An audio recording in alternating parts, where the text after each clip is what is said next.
Yo les gars, c'est Coco Camjam, j'espère que vous allez bien. Moi écoutez, aujourd'hui ça va extrêmement bien. Alors oui, c'est normal hein, si tu dis c'est quoi ce bordel hein, si tu parles de monde, d'accord. Eh bien c'est parce que j'ai tout simplement déménagé. Enfin ça t'es au courant si tu me suis sur Instagram. Mais si tu me suis pas sur Instagram, eh bien je t'invite à aller me suivre. Il s'affiche juste ici là dans le petit coin. Et puis bah vas-y viens voir, il y a plein d'insides un peu de mes petites vidéos. Donc comme tu peux le voir, bah il y a encore rien d'installé hein. Mon décor n'est pas encore mis, faut que je le finisse hein, pour le coup hein. Si j'avais pas fini mon décor, si j'avais mis juste 2 planches, c'est tout simplement parce que j'avais prévu de déménager hein, du coup, et donc bah que j'avais pas envie de tout le décorer pour au final devoir tout retirer quelques mois plus tard. Donc du coup là on se retrouve avec un décor avec la petite référence à ma dernière vidéo avec le soft, enfin du moins ma dernière vidéo de sortie, avec le tapis que Cassandre m'a offert, le tapis avec mon logo Coco Camjam. Et de l'autre côté c'est tout simplement mon cadeau de Saint-Valentin que ma petite copine m'a fait, voilà merci Lucie beaucoup. C'est un tapis Cavalleria Toscana, il est gris avec le biais bleu turquoise et le logo bleu turquoise, il vient de chez Olala, c'est juste une pépite les gars. J'ai rarement eu des coups de cœur pour un tapis, mais pour celui-là je l'ai eu, je suis juste beaucoup trop content qu'elle me l'ait offert, voilà, on dit merci à Lucie dans les commentaires.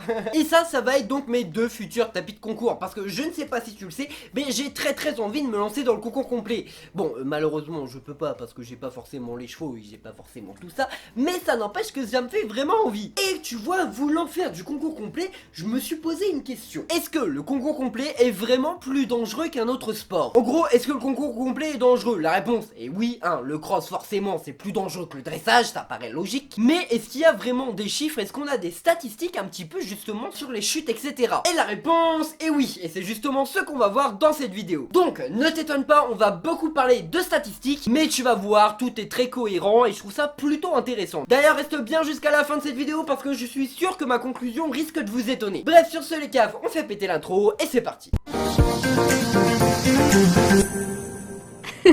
Alors, toutes ces stats, bien sûr, je ne les sors pas tout droit de mon cul, hein. Je les ai récupérées sur un très bon article de l'équipe, et bien sûr, le lien sera en description. Car, en effet, il y a quelques semaines, la FEI, Fédération Équestre Internationale, nous a partagé un rapport sur les chutes entre 2008 et 2019. Bien sûr, uniquement dans le concours complet. Donc, eh bien, qu'est-ce que nous disent ces chiffres? Donc, déjà, on peut observer un nombre de CCI qui a augmenté entre 2008 et 2019. En effet, il y en avait 428 en 2008 contre 758 en 2019. Ce qui nous donne, du coup, une hausse des partants, ce qui est donc logique puisqu'il y a plus de concours, qui passe de 4268 en 2018 pour monter à 20 921 en 2019. Forcément, plus de partants, plus de concours, plus de risque de chute, hein, ça paraît logique. À savoir que plus de la moitié de ce nombre de partants était pour des CCI 1 et 2 étoiles, hein, donc le niveau le plus facile du concours complet international. 32,1% était pour du 3 étoiles. Et enfin, pour ce qui est du plus haut niveau, donc le 4 étoiles, cela représentait 18,3% des partants. Ce qui semble plutôt logique puisque tout le monde n'a pas le niveau d'aller se taper un 4 étoiles. Hein. Je sais pas si t'as déjà regardé Badminton, mais moi perso, je pourrais pas le faire, hein. Même psychologiquement, enfin, les mecs sont malades. Maintenant que vous avez ces petites bases, concentrons-nous uniquement sur 2019. En 2019, pour 20 921 partants, il n'y a eu que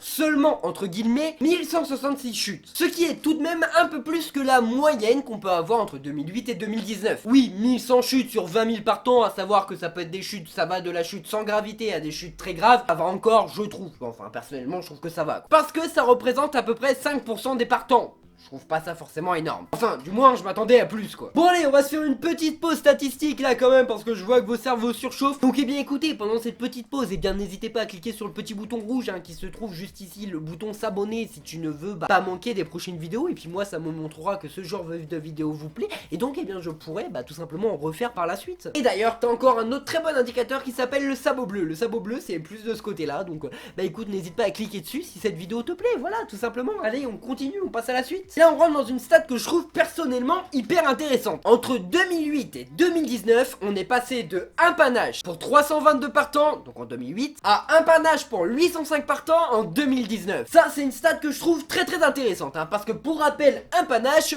ça ressemble à peu près à ça. Et si j'ai pas trouvé d'extrait de vidéo parce que j'ai pas encore internet ici, enfin pas dans le studio, enfin bref, bon, c'est le bordel. Un panache, c'est tout simplement le fait que le cheval tombe. Donc forcément, toi, tu tombes avec, quoi. Autrement dit, ça, c'est sûrement la pire chute qui puisse arriver. Mais sur ces 1166 chutes, eh bien il y en a que 35 qui ont fini avec une hospitalisation directe, instantanée, genre là faut y aller vraiment quoi. Enfin, du moins ça c'est 35 recensés, hein. Il y en a peut-être plus, mais en tout cas bon la FEI on a référencé 35. Ce qui nous donne donc un chiffre plutôt convenable en réalité, parce qu'on parle quand même de sport de haut niveau, là on parle de concours internationaux. Et moi sur ça franchement je m'attendais vraiment à plus. Autre stat hyper intéressante parce que je la trouve assez drôle, enfin c'est pas vraiment drôle mais bon tu vas vite comprendre. Entre 2008 et 2019, si on en croit donc les statistiques, hein, et donc ça c'est purement statistique, entre 2008 et 2019, un couple a risqué une blessure grave tous les 18 418 obstacles. Je sais pas trop comment ça a été calculé, mais en attendant, un couple a risqué une blessure grave tous les 18 418 obstacles. Donc, autrement dit, si t'es à ton 18 417ème, bah fais gaffe quoi frérot. Ce qui nous donne donc au final une blessure grave tous les 594 partants et une chute fatale, hein, donc qui entraîne instantanément la mort, tous les 21 567 partants. Et une chute sans blessure tous les, attention parce que celle-là franchement je la trouve pas mal, 20 partants.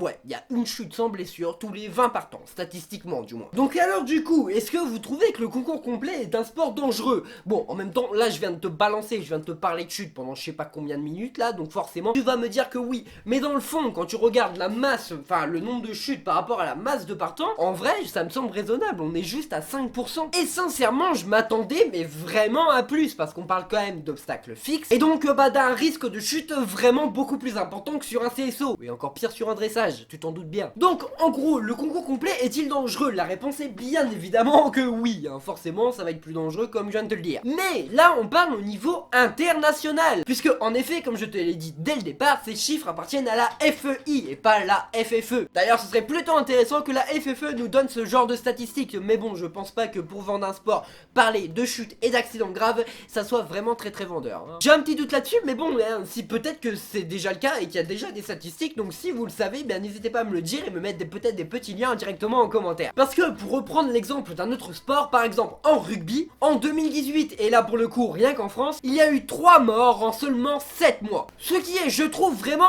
énorme. Ce qui m'amène donc à la conclusion que oui, le concours dans le complet c'est dangereux, c'est normal, c'est dangereux, mais en même temps c'est du sport et le sport c'est dangereux, mais que dans le fond, et bah c'est pas beaucoup plus risqué qu'un autre sport un peu plus classique, j'ai envie de te dire. Bref, sur ce les caps, j'espère que cette vidéo aura un petit peu attisé votre curiosité et qu'elle vous aura peut-être un petit peu rassuré, hein, concernant ce sport et sa dangerosité. D'ailleurs vous, n'hésitez pas à me dire quelle est votre discipline en commentaire, ça m'intéresse et c'est toujours intéressant de savoir. Bref, sur ce les caves, comme d'habitude, si cette vidéo t'a plu, n'hésite pas à me lâcher le petit sabot bleu, tu peux bien sûr t'abonner et activer la cloche pour ne manquer aucune de mes prochaines vidéos. Et moi sur ce, je vous dis à plus les caves.